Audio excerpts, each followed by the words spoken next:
Bonjour à tous et à toutes, j'espère que vous allez bien. Je reviens avec vous aujourd'hui sur la pratique de l'œuf de yoni pour les femmes. De toute façon, ça ne peut être que pour les femmes, du coup.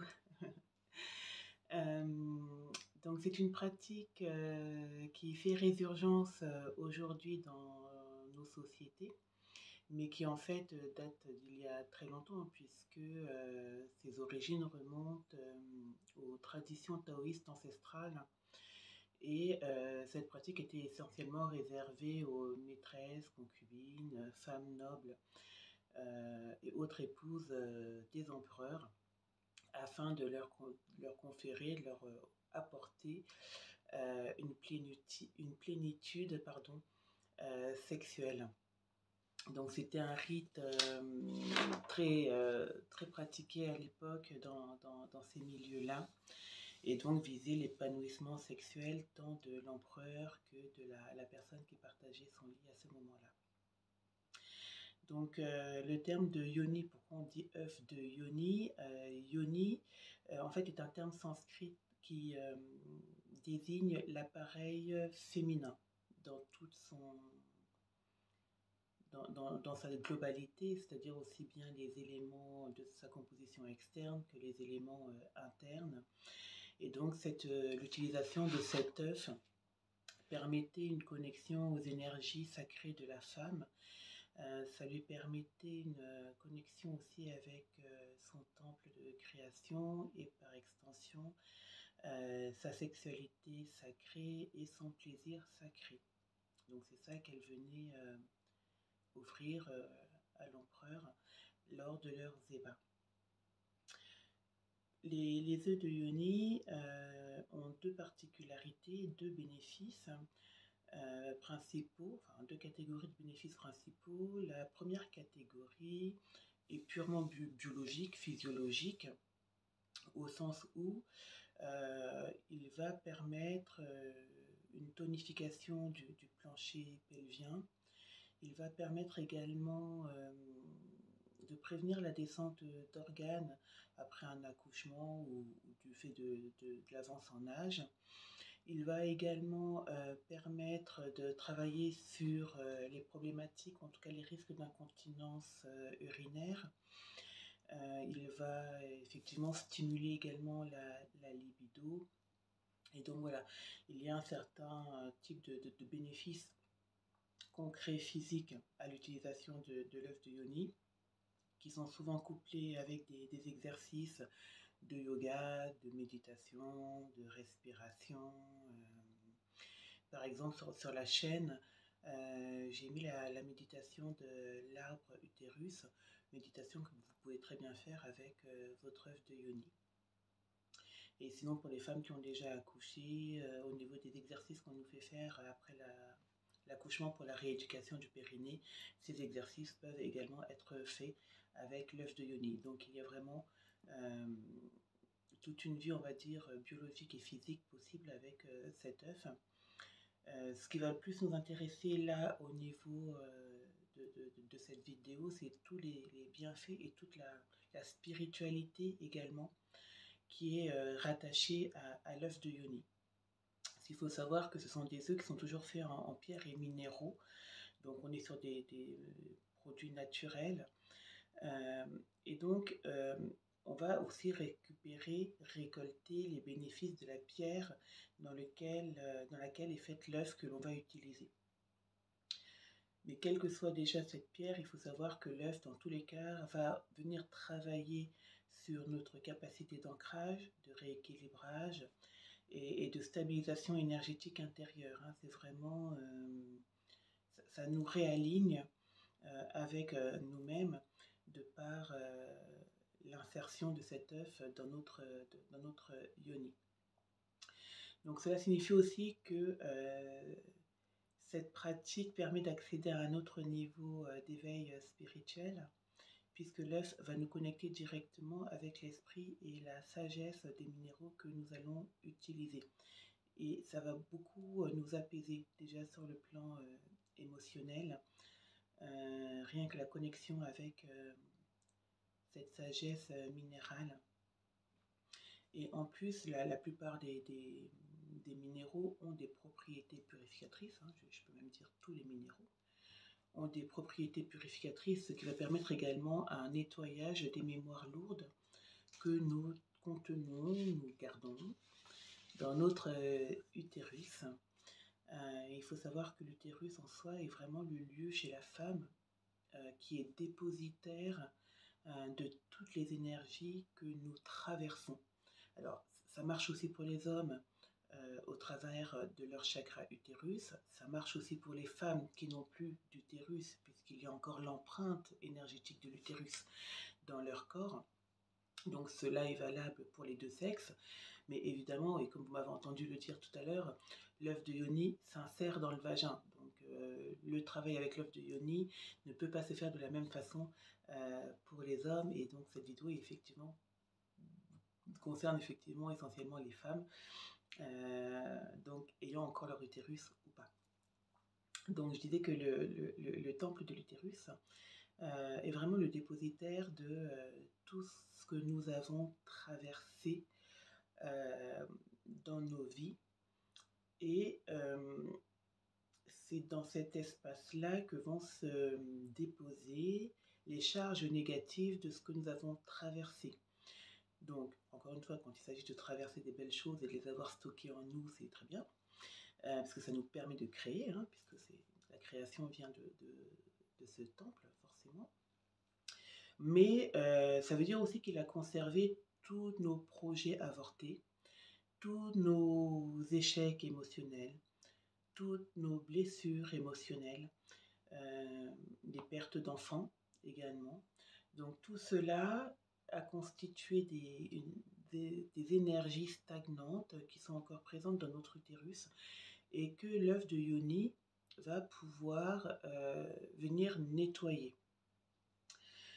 C'est vraiment important au sens où imaginez une pièce où vous avez tout stocké sans jamais y faire le ménage. Et à un moment donné, vous avez envie de créer et vous avez besoin de matériaux présents dans cette pièce. Vous allez avoir du mal à trouver ces matériaux, en fait, puisque rien n'a été nettoyé, rien n'a été rangé, rien n'a été classifié, rien n'a été... Donc, vous allez vous retrouver un petit peu bloqué dans votre projet de création. Or, le fait de nettoyer régulièrement cet espace permet de libérer de nouveau la place dont vous avez besoin pour créer, la place dont vous avez besoin pour évoluer et pour pouvoir aller chercher les éléments dont vous avez besoin pour accomplir tout cela.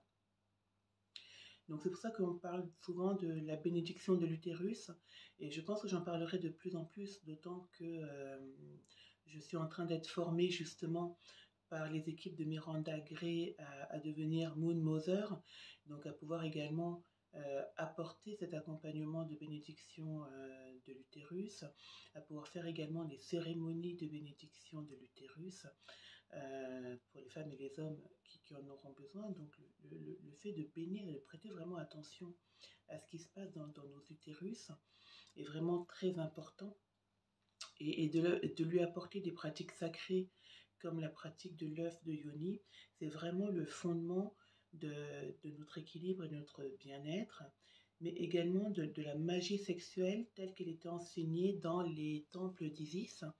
Donc cette magie sexuelle ne concerne pas uniquement le fait de s'accoupler avec un partenaire, c'est vraiment le fait de pouvoir s'accoupler suffisamment avec soi-même, hein, son masculin sacré, son féminin sacré à l'intérieur de nous-mêmes, pour pouvoir créer de nouveau.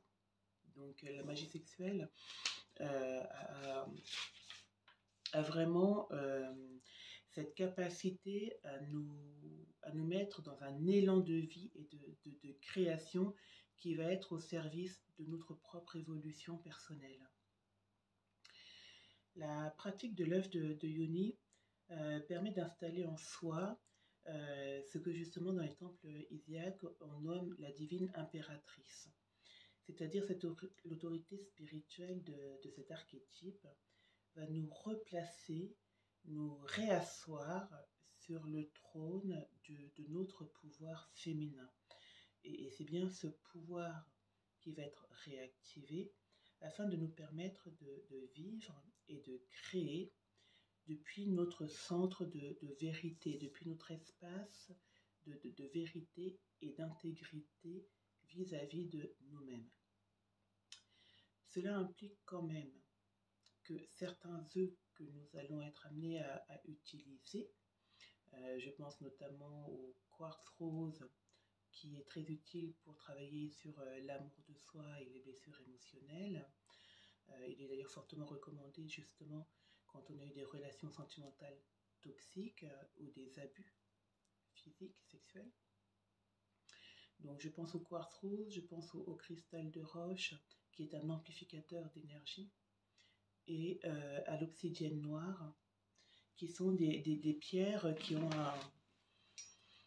un travail aussi de révélation très fort, parce que ce sont des pierres qui peuvent être amenées à nous manifester ce qu'il faut travailler. Donc par exemple, je disais le quartz rose, qui est pourtant une pierre très douce, hein, pour autant, elle peut faire remonter à la surface un petit peu le souvenir de l'élément sur lequel elle est en train de travailler. Donc c'est pas pour nous faire du mal, c'est juste pour nous dire, bah voilà, là, pour t'aider dans ton chemin d'évolution, il faut que je t'aide à travailler telle blessure et je vais t'accompagner à le faire. Donc elle va nous le faire monter en conscience. C'est-à-dire que on va y penser, ça va être comme ah mais oui, attends, pourquoi je pense à cet événement aujourd'hui?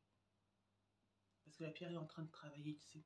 Ça ne sera pas destructeur, hein, ça sera vraiment comme si elle allait vous montrer l'événement ou vous rappeler le souvenir rapidement de l'événement et l'emballer dans de l'amour. Voilà. Mais au moins, vous saurez ce qui est en train d'être travaillé. Donc, ce sont des pierres qui peuvent avoir ce premier effet et nous confronter à notre déesse noire intérieure, du coup.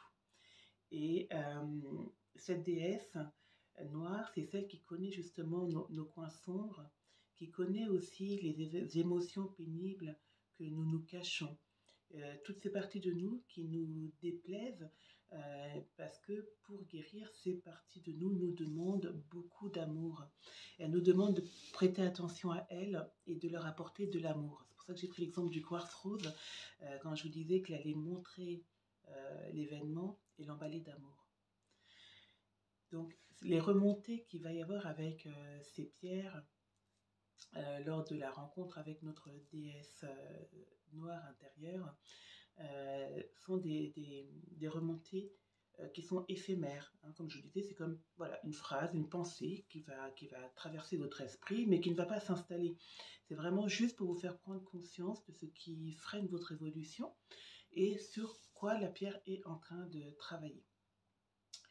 Donc, quand cette déesse noire intervient dans notre pratique de l'œuf de Yoni, c'est vraiment pour venir parfaire notre initiation à la reprise de notre souveraineté intérieure, à la reconnexion avec notre divine impératrice. Et donc, ça va nous permettre de ne plus subir l'événement, l'émotion ou sa pensée, mais de vraiment reprendre notre pouvoir dessus et redevenir actrice de ce qui s'est passé, de ce passé qui était inscrit en nous, afin de pouvoir le nettoyer et le libérer. Donc on va vraiment pouvoir, avec ces œufs de Yoni, être aidés dans le fait de nous défaire de nos peurs pour vraiment nous permettre d'être pleinement présentes à nous-mêmes, vivantes, et je dirais même vibrantes au sein de notre propre vie. Ces œufs de Yoni peuvent vraiment se voir comme un chariot d'ascension qui va permettre à notre âme de s'unir à toutes ces modalités d'expression dans notre être. De la modalité la plus physique, voilà, je suis Nadège qui doit travailler aujourd'hui sur telle ou telle chose, à la modalité la plus spirituelle, je suis Nadège, en chemin d'évolution spirituelle, en chemin de reconnexion avec mon âme, etc. etc. Et donc, cet œuf va permettre à notre âme de faire le pont. Hein, dans les milieux énergétiques, on parle souvent de spiritualiser la matière. Alors, je ne sais pas pour vous, mais moi, ça m'a pris beaucoup de temps pour comprendre de quoi il s'agissait exactement. Et en fait, je crois que je commence à peu près à saisir cette notion. Cette spiritualisation de la matière ne veut pas dire faire autre chose que ce qu'on fait forcément, mais ça veut dire euh, faire ce vers quoi notre âme nous pousse et dans l'énergie qui nous est propre. Voilà. Donc spiritualiser la matière, c'est vraiment sortir du il faut faire ceci, il faut faire cela parce que on attend ça de moi. C'est vraiment le faire avec son cœur, avec son âme et, euh, et prendre plaisir à cela. Essayer de trouver euh, le, le fil conducteur entre ce que nous faisons et ce que notre âme est en train d'exprimer au travers de ce que nous faisons. Je vais prendre un exemple un peu plus clair. Alors comme vous le savez, je fais aussi des ateliers en karma-thérapie et lorsque j'ai été formée à cela, ma formatrice nous expliquait que par exemple si on prend les personnes qui pratiquent le massage ou qui sont dans le milieu du bien-être, euh, c'est justement euh, une volonté, ça peut être, pardon, une volonté de notre âme de venir réparer un tort qui a été commis dans des vies antérieures. Soit que nous avons maltraité notre propre corps, soit que nous avons maltraité euh, le corps d'autrui. Et donc en cette vie-ci, ces professionnels du bien-être, on est venu renouer avec l'importance, le sacré du corps humain. Et donc voilà, spiritualiser la matière, c'est prendre conscience finalement de, au travers du travail que je fais actuellement par exemple, qu'est-ce que mon âme est en train de m'apprendre sur moi en termes d'évolution et du coup, comment elle me fait évoluer au travers de ce que je fais. Voilà, c'est ça. Et la pratique de l'œuvre de Yoni réaligne aussi tout ça, puisqu'on est vraiment de nouveau aligné à notre corps, à notre âme et à l'ensemble de nos dimensions. Donc la pratique de l'œuf de Yoni, pour revenir à ce que je voulais partager avec vous aujourd'hui, la pratique de l'œuf de Yoni va vraiment activer aussi le triangle d'or d'Isis. Ce triangle il se compose en fait de l'espace qui relie nos trois premiers chakras. Et ce triangle va pouvoir se remplir de l'énergie du minéral de l'œuf et créer ce chemin d'alignement dont je vous parlais tout à l'heure avec tous nos autres centres énergétiques. C'est pour ça qu'on a aussi plus facile à communiquer avec nos autres dimensions, tous nos ressentis, tout notre environnement, parce qu'il y a vraiment cette sagesse du minéral, cette sagesse des profondeurs qui vient à la fois purifier, nettoyer notre temple. Et donc du coup, on est beaucoup plus branché sur ce qu'il s'y passe, comment l'extérieur résonne en nous et comment nous, on a envie d'interagir avec le monde qui nous compose. Et dès l'instant où on est vraiment dans cet alignement, on se rend compte très rapidement que notre rayonnement change, notre vibration change, notre lien à nous-mêmes change, notre lien avec autrui change, pour le bon ou le moins bon, on va dire, au sens où il y a des personnes qui ne résonneront plus avec nous et avec lesquelles on va devoir s'éloigner.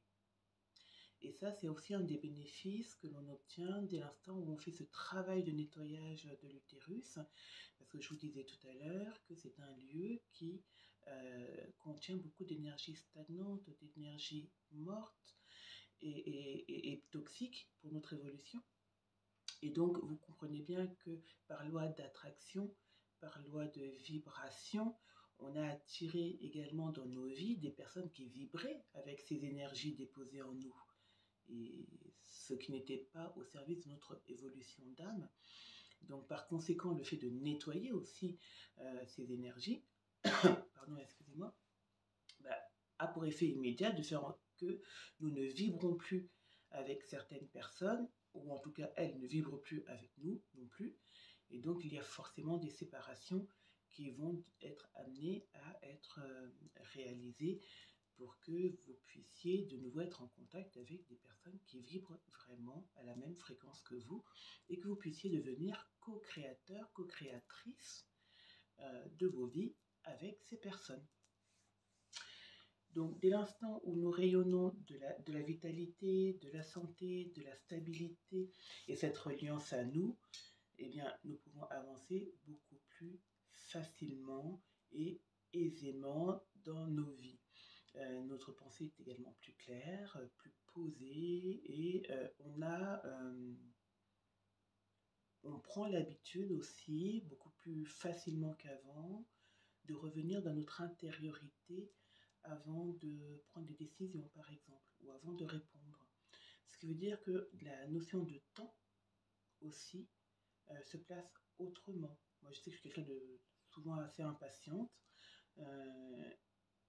Il y a le lâcher-prise qui s'est posé par rapport à cette impatience, par exemple.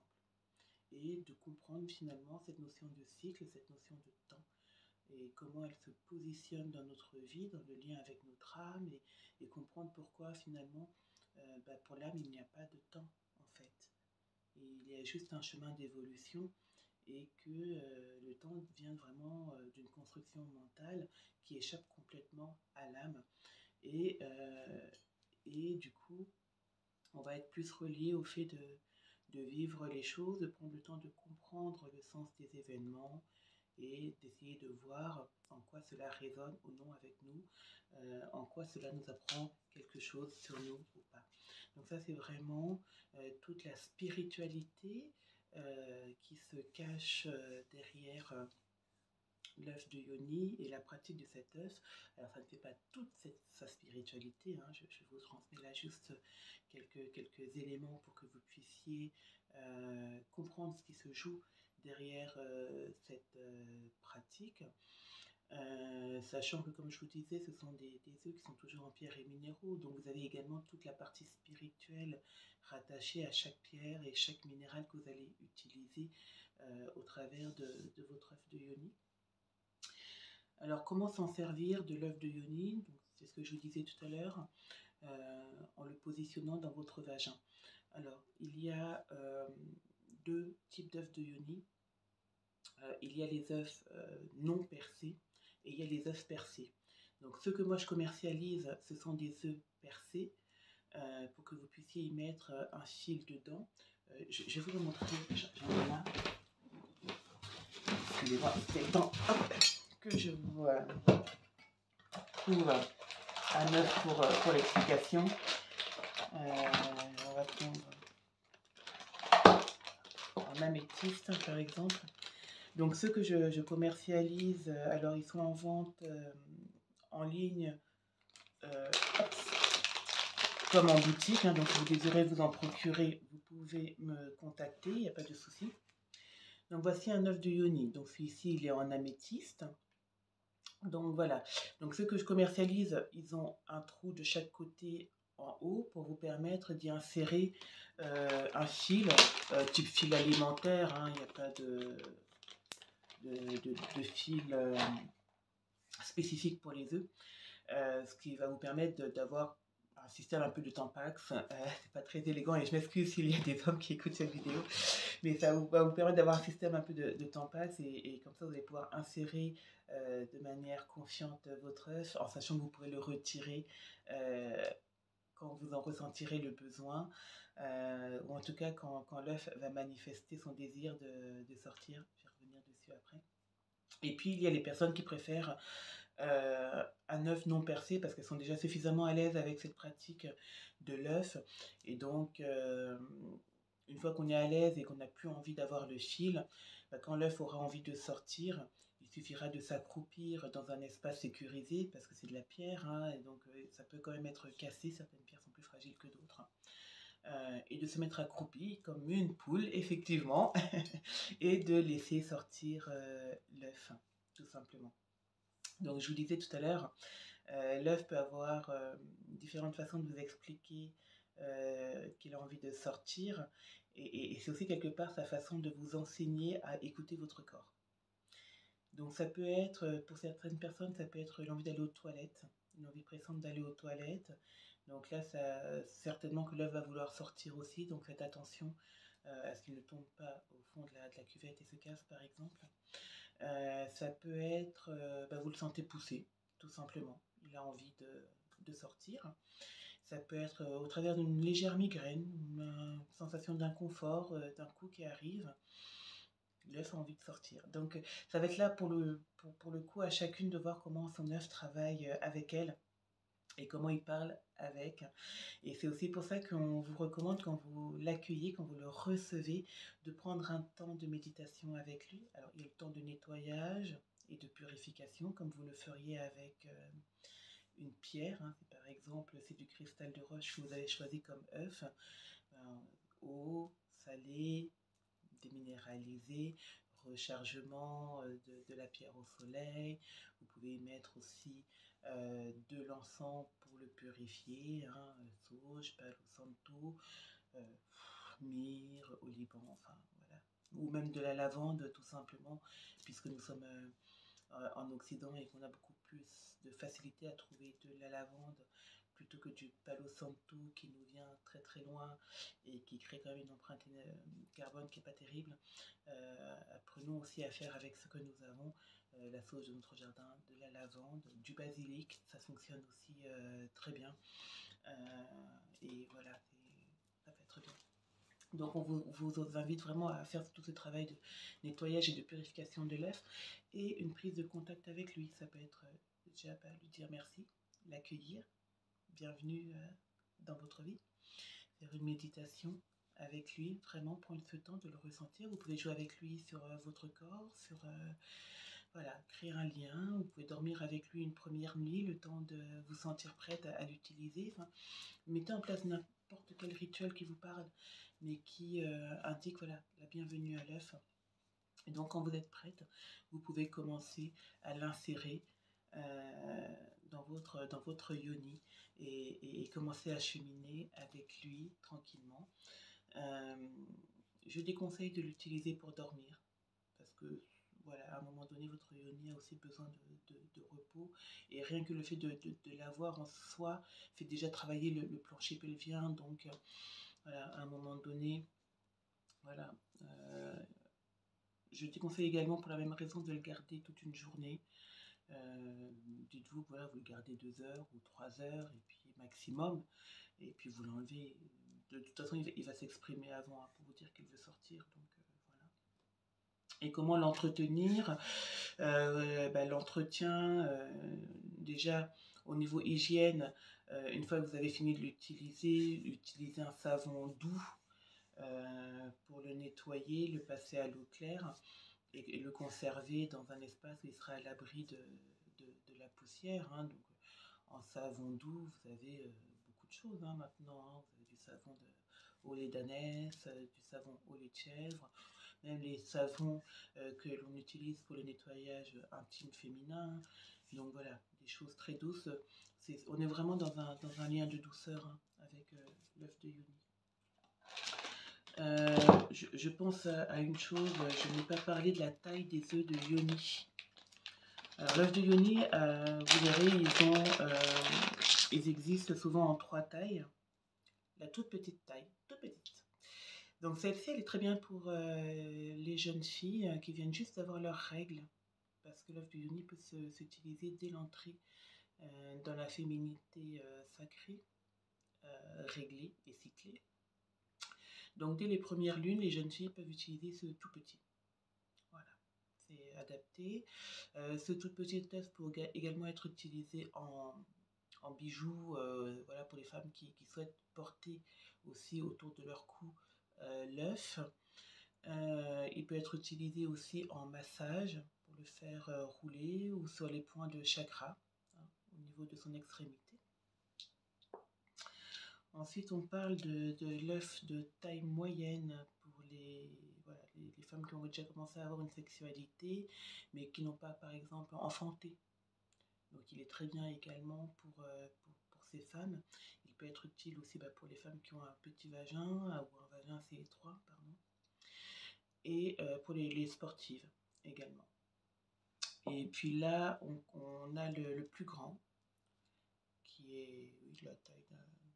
On commence à être déjà sur un bel œuf. Qui est plutôt recommandé pour les personnes qui ont déjà accouché plusieurs fois et qui ont déjà, par voie basse, hein, on parle en termes d'accouchement par voie basse, et qui voilà, commencent à cheminer vers des risques de descente d'organes ou des choses comme ça, des fuites urinaires ou des choses comme ça. Donc voilà, c'est plutôt la taille d'œuf qui est recommandée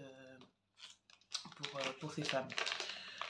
Donc voilà pour le petit exposé que je souhaitais vous faire sur l'œuf de Yoni. J'espère que vous avez pu y trouver des réponses par rapport au questionnement que vous aviez sur cette pratique. En tout cas, je reste à votre écoute si vous avez des questions plus spécifiques par rapport à cette pratique ou si vous souhaitez des conseils, des accompagnements par rapport à cela. Il n'y a pas de souci. Je mettrai en barre d'informations de toute façon les modalités du site si vous souhaitez en savoir plus, d'autant que j'ai refait un article spécifique dans le Temple des Madeleines sur l'œuf de Yoni. Je mettrai également mon adresse mail et voilà, donc n'hésitez pas à me contacter si vous avez des questionnements par rapport à cette pratique ou par rapport à la reconnexion avec votre féminin sacré, tout simplement. En attendant, je vous souhaite une très belle journée et je vous dis à bientôt.